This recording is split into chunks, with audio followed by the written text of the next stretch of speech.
Introduction to the C-802AK missile. The JF-17 can carry up to 2 of these air-surface cruise missiles, which are fully autonomous once launched, allowing our aircraft to stay out of range of enemy defenses. It can be mounted on stations 3 or 5, and because of the weight of this weapon, the pylon can be damaged under high G stress, so avoid pulling more than 5 G while carrying this missile. The C-802AK is the export version of the YJ-83 cruise missile, in service since 1998 in China and comparable to the US Harpoon. The C-802AK uses a French micro-turbo TRI-60-2 turbojet, has a speed of Mach 0.9, a range of 120 nautical miles and a warhead of 190 kg fragmentation high explosive. Its guidance is by ANS, and active radar when near the target. The missile weighs 600 kg and has a length of 5.145 meters. Press spacebar to continue. The JF-17 autopilot is active, so that you can take a moment to set up the cockpit. We've also placed DCS on active pause, while we configure the aircraft and explain the ACM basics. You can adjust the cockpit lighting, if needed, using the knobs at the right console. Press spacebar to continue. C-802AK launch envelope. If outside the envelope, on the SMS the RDY sign will have an X over it. Allowable launch altitude, 1,600 to 24,600 feet. Allowable launch speed, less than Mach 0.9. Launch modes. The C-802AK has 3 launch modes. DIR, direct mode. COO, coordinates mode. LOS, line of sight mode. For this training mission, we will use the DIR mode, to attack a small convoy whose position we will get from the JF-17's air-to-surface radar. Press spacebar to continue. Direct mode. On this mode, the target position is set to the current SPI, sensor point of interest. The SPI can be designated by any of the JF-17 sensors, but because of the long range of this weapon, it is most commonly set with the air-surface radar. When launched, the C-802AK will fly towards this SPI, and once there search for targets on its own. This mode allows you to set a turn point, TP, so that the missile first flies towards this point and once there returns towards the SPIC diagram on briefing. The use of a turn point isn't mandatory, but they can be used to have 2 missiles arriving onto the target from different directions, or to fly around known ground obstacles. The missile route allows for just a single TP, but the mission computer can have up to 6 points defined as route points stored on the DEST waypoint database as waypoint 30 to waypoint 35 and referenced as RP1 to RP6. The RP can be defined by the mission editor, but it is also possible to enter them during the flight, either manually or by copy-paste. Press spacebar to continue. Coordinates mode. On this mode the target position is entered manually as a latitude and longitude. When launched, the missile will fly towards the entered position. Just like on DIR mode, you can specify 1 TP for the missile route. LOS mode. This is the simplest mode. You just line up the JF-17 on the estimated direction of the target and release the weapon. The missile will fly along that heading until its homing radar detects a contact, and then will fly towards it. You can't use turn points on this mode. Press spacebar to continue. Designating the SPI with the radar. The procedure for placing the radar in air-surface mode is 1. Set master mode, switch T1 to air-to-ground mode, down, or press the 7 key. By default the radar will be placed in map mode, on the central MFCD. Good. Air-to-ground mode is now selected and the mission computer has assigned a default configuration for the MFCD displays. 2. As the flight stick partially obstructs the view of the radar display, please click on the stick space to hide it. Press spacebar once the stick has been hidden. 3. Select the desired radar mode. Click on the highlighted button to get the radar mode menu. The radar of the JF-17 has 2 modes for anti-shipping use. C1 can search both moving and still targets. C2 can detect only moving targets. For this mission, since we are looking for a moving convoy, select mode C2. Good. We will now describe the main elements of the surface radar display. The highlighted element is the current mode of the radar, on this case, C2. The element to its right is the current radar submode. Its values can be RBM, search submod, Real beam map. FTT, stationary ship lock, fixed target track, used when we lock a non-moving ship or ships. SMTT, moving ship lock, see moving target track, used when we lock a moving ship or ships. Press spacebar to continue. These options work just like on the air-to-air modes of the radar. When slashed, these modes are inactive. When boxed, they are active. STBY, the radar is on standby mode. SIL, the radar is on silent mode. Caveat, when placed on standby or silent, the radar returns to the default map mode. If you click on them now, please reselect the C2 mode before continuing the training. Press spacebar to continue. The IFF system is only for air-to-air use and we will not employ it, as it can help us to determine if a ship is friendly or hostile. Press spacebar to continue. This enters onto the CNTL control submenu, where you can control contact decay time, not functional yet, and select the DCTL declutter option. If you try it, please press CNTL again to return to the C2 display. Press spacebar to continue. This is the range scale of the display. You can use the buttons to its right to select 10, 20, 40 or 80 nautical miles. You can also adjust it using the HOTAS. S2 forward increases the range scale. S2 aft decreases the range scale. For this mission, please adjust the range to 80 nautical miles. This option freezes the radar image, but it isn't implemented yet. Press spacebar to continue. This control selects between snowplow, SP, or slave, SL, modes for the radar. It has no function on the C modes. If you click on it, the radar will revert to map mode. Press spacebar to continue.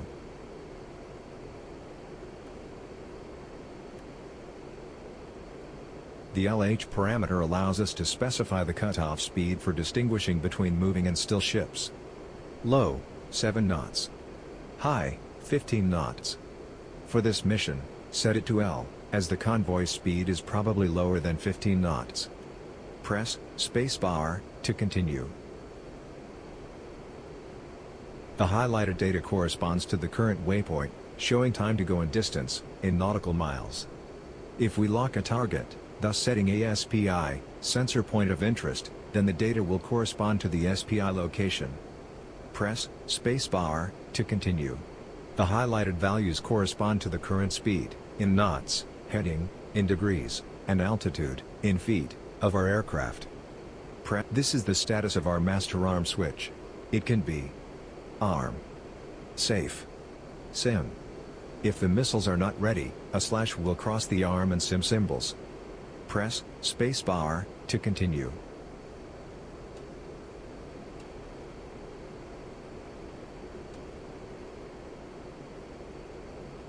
This is the gain level of the map radar. Currently it has no effect. Press spacebar. This is the radar scan azimuth range. Can be set to 15, 30 or 60 degrees. You can use the HOTAS S2 right to cycle trough these values. With azimuths lower than 60, you can orient the radar scan zone left or right using the HOTAS T5 switch to move the TDC left or right. Press spacebar to continue.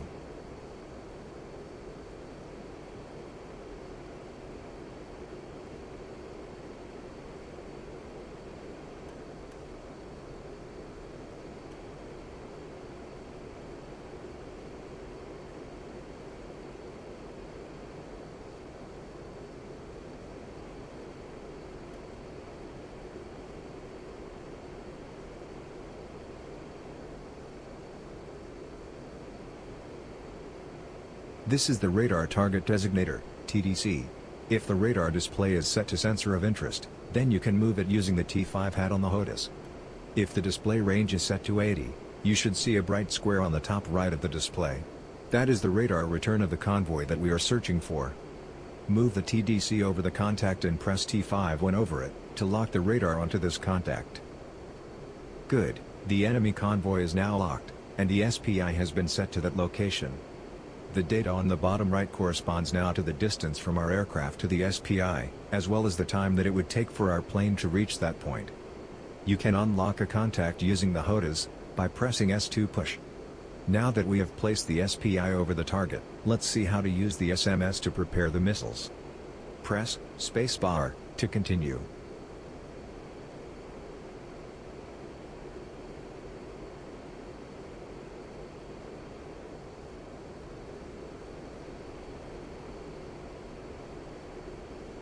Set up the C-802AK missile.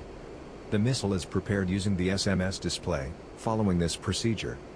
1. Master arm switch, place it on the arm position. 2. On the SMS, select the C-802AK using the S8 button on the HOTAS.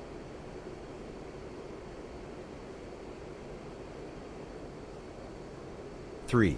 Click the highlighted button to give electric power to the C-802AK missile and let it begin its INS initialization. The indicator will blink while the weapon initialization takes place. As we are already in the air, this initialization will be very quick, but on cold start missions the C-802 initialization can take around 3 minutes. Good, the missile is now initializing. Meanwhile we will describe and set its configuration options. Mode. As previously described, the C-802AK has 3 operating modes, DIR, COO and LOS. Use the button to select DIR, WPN. This allows to manually select a weapon, without using the S8 button of the HOTAS. The 802 means that the currently selected weapon is the C-802AK missile. Press fuse. Here you can select if the fuse will act on impact, direct, or if it should penetrate first, delay, so that it explodes inside the target.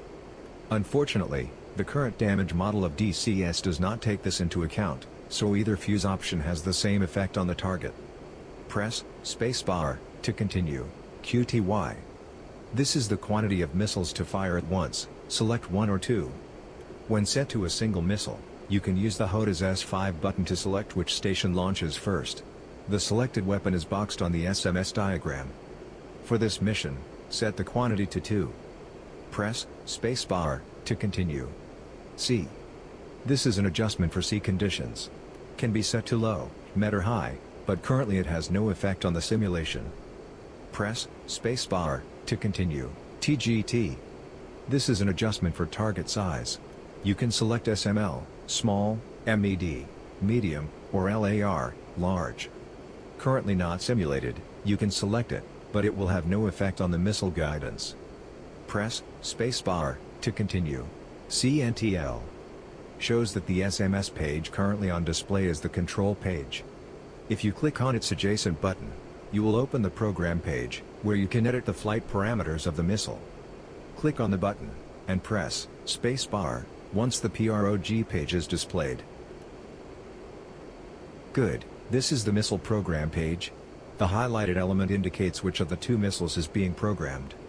STA3, the page is showing the configuration for missile at Station 3. STA5, the page is showing the data for missile at Station 5. Press spacebar to continue. Here, the coordinates for the current SPI are shown. This is the target point for the selected missile. This is the cruise altitude that the missile will use once locked. You can select high, 3,500 meters above ground level. Med, 1,500 meters AGL. Low, 50 meters AGL. For this mission, select low. This is the turn point that we will select for this missile's route. The button toggles between all the destination points that the mission computer has stored on the range 30 to 35. For this mission, we have provided 2 different TP, 30 and 31.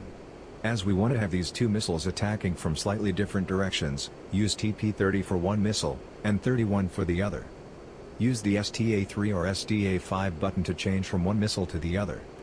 Press spacebar, and we will show you a diagram on the briefing that shows these turn points. The mission editor refers to them as RP1 and RP2, for reference points.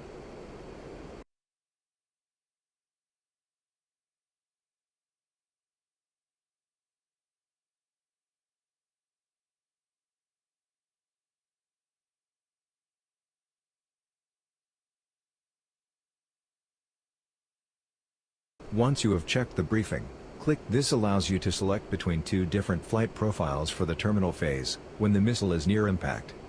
Pop up. The missile ascends before impact, so that it hits the ship coming from above. Skim. The missile hits the ship just over the waterline. Use the STA3 or STA5 button to change from one missile to the other, so that you can set one to pop up and the other to skim, to later visualize their effect. Press spacebar to continue. This parameter is the search mode. You can select between EFF. The missile's search radar will activate 10 seconds after launch. CC. The missile's radar will activate when 25 kilometers away from the target. Press spacebar to continue. These parameters allow you to input the target's latitude and longitude when using the COO mode.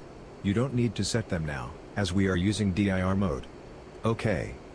Since we have the target locked on the air-to-surface radar, and the missiles are programmed, we will now release the active pause and begin the attack. Fly towards waypoint 1 to get a bit closer to the target.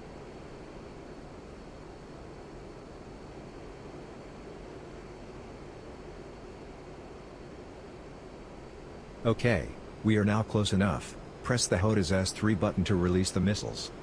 Please note that if we were to release just one missile, you would need to quickly trim the aircraft left or right to compensate for the asymmetric load.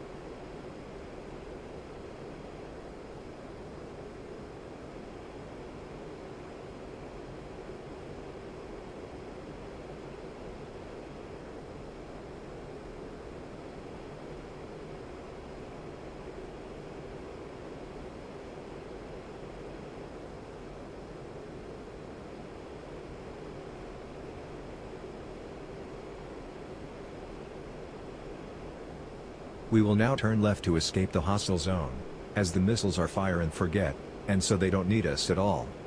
1. On the HOTAS, select nav mode, with the T1 middle switch. 2. On the UFCP, manually change the waypoint to 02. 3. Once the waypoint 02 is selected, perform a hard turn to the left, towards a heading of about 90 degrees.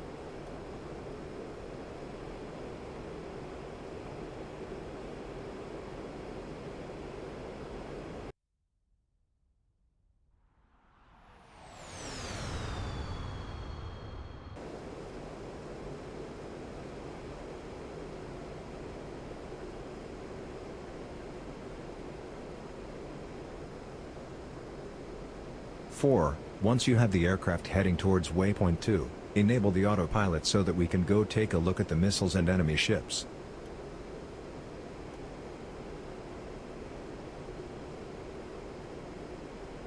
Select the Alt option for the autopilot, to maintain a constant altitude. Press spacebar once you have the aircraft flying at a constant altitude. We have switched to the F10 map view. You should be able to see our aircraft heading east, to the right, the enemy convoy in red and the 2 cruise missiles en route. Use the mouse wheel to adjust the zoom level of the map. You can recenter the map by left-clicking and dragging. Press spacebar to continue. Now, we have switched to the F6 missile view. F6 will also toggle the view amongst the 2 missiles. Use the mouse wheel to adjust the view zoom. Move the mouse to position the camera around the missile. Press spacebar to continue.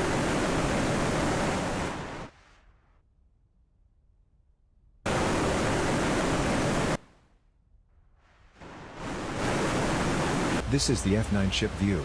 F9 will toggle the view amongst the existing ships. As with the F6 view, use the mouse wheel to adjust the view zoom.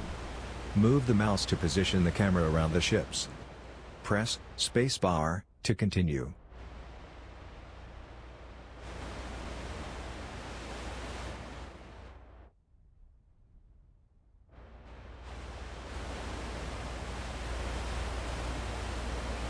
Now, we have switched back to the F6 missile view, so that you can follow each until they hit their targets. If the missiles are still far from the convoy, you can speed up the time by pressing left Ctrl Z 1 or 2 times. Press left Shift Z to return to normal time. If you want to return to press 1.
Enemy ship is sinking.